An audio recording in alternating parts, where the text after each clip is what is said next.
Association of Legitimate Service Contractors na hindi masama ang sistema ng contractualization.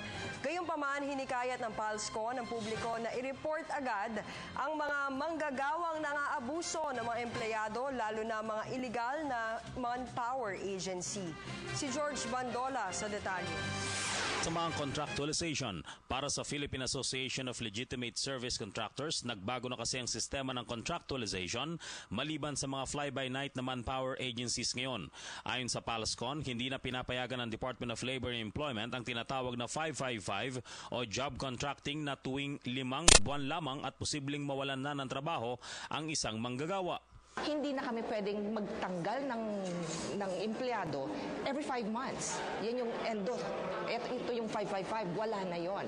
So, code terminus na kung ano yung kontrata namin sa mga principal na tinatawag namin, yung mga kumpanya where we deploy our people, where we place our people, code terminus na sa kontrata namin sa kanila.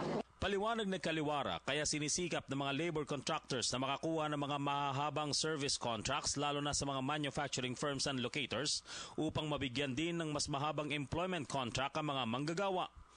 Lahat ng benefits ng isang empleyado ay binibigay sa mga contractual employees as well. So, SSS, Pag-ibig, PhilHealth, 13-month pay, lahat yan ibinibigay sa mga contractuals. Kaya importante yung SSS Importante yung SSS na pinire-remit natin sa ahensya. Dahil ito yung magiging retirement pay din ng mga tao later on. Katulad din ng pamahalaan, nakiusap ang PALSCON na i-report ng mga manggagawang naaabuso ng mga employer, lalo na yaong mga illegal na manpower agency. Ang contractualization ay hindi masama.